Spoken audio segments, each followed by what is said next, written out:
కొత్తగా తయారు చేసే బాధ్యత ఈ కూటమిది. ఇంకో పక్క అమరావతి పైన ఓసరవిల్లి రాజకీయాలు. అమరావతి సరే అన్నాడు, 3 రాజధానులు అన్నాడు, 3 ముక్కలాటాడాడు. ఇప్పుడు మ్యావిగన్ అంటాడు. మ్యావిగనో వాటిగనో నాకు తెలియదు. ఏం మాట్లాడుతున్నారని అడుగుతున్నా. రోడ్డు మీద కట్టేస్తే అది రాజధాని అయిపోతుందని.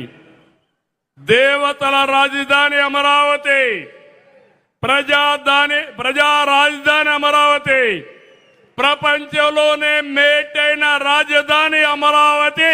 ఎవడు ఆపలేడు.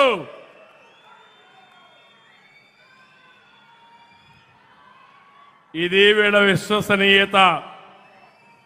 రాష్ట్రం పచ్చగా ఉంటే గొడ్డల పార్టీ విషంగా కథ ఉంది. ఫ్రస్ట్రేషన్ లో కుట్రలు చేస్తున్నారు, ఫేక్ వార్తలు ప్రచారం చేస్తున్నారు. వాళ్ళు నమ్ముకున్నది ఫేక్ న్యూస్, మేము నమ్ముకున్నది ప్రజలని చెప్పి నేను మీకు తెలియజేస్తున్నా. గొడ్డలి పార్టీకి గోల్ లేదు, విజన్ లేదు. వాళ్ళది అంతా పాయిజన్ మైండ్. దగ్గరికి పోతే ఆ విషయం మనలో కూడా దహించి వేస్తుంది. మనం చేసేది పాజిటివ్ పాలిటిక్స్, అభివృద్ధి పాలిటిక్స్, యువత భవిష్యత్, భావితరాలు భవిష్యత్తు మార్చే రాజకీయం ఎన్డీఏ చేస్తుందని మీ అందరికీ విజ్ఞప్తి చేస్తున్నా. నరేంద్ర మోడీ గారికి నేషన్ ఫస్ట్, ఇక్కడుండే ఎన్డీఏ లీడర్స్ కి రాష్ట్రం ఫస్ట్.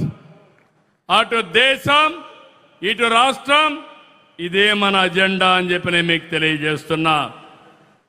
ఇక్కడుండే మంత్రులందరినీ కోరుతున్నా, ఎమ్మెల్యేలు, మంత్రులు, ఎంపీలు, ఎన్డీఏ నాయకులు, గుజరాత్లో 35 ఏళ్లుగా బీజేపీ ఉంది, ఢిల్లీలో 3వసారి బీజేపీ, 4వసారి కూడా రాసి పెట్టుకోండి, బీజేపీనే వస్తుంది. ఇక్కడ మనం గుర్తుపెట్టుకోవాల్సింది డబల్ ఇంజన్ సర్కార్ ఉండాలి. ఆంధ్రప్రదేశ్లో కూడా ఎన్డీఏ రావాలి. అప్పుడే అభివృద్ధి ఆటోమేటిక్ గా జరుగుతుంది. ఇక్కడుండే ఎమ్మెల్యేలందరినీ ప్రజాప్రతినిధుల్ని, కార్యకర్తలు కోరుతున్నాం, మనమందరం ప్రజలకు సేవకులు మాత్రం, పెత్తందారులం కాదు. అనునిత్యం మీకు గుర్తుండాలి, ప్రజలకు మెచ్చే పాలన, ప్రజలు మెచ్చుకునే విధంగా, వాళ్ళ గుండెల్లో ఉండే విధంగా వాళ్ళ సమస్యల కోసం మీరు ప్రయత్నం చేయాలి. అధికార యంత్రాంగాన్ని కూడా కోరుతున్నాను. ఇప్పటి వరకు 2 ఏళ్ళు అయింది. 2 ఏళ్ల తర్వాత ఫలితాలు చూస్తున్నాం. ఎవరైనా ఎక్కడైనా అధికార యంత్రాంగం కూడా తప్పు చేస్తే వాళ్ళని కూడా శిక్షిస్తాం.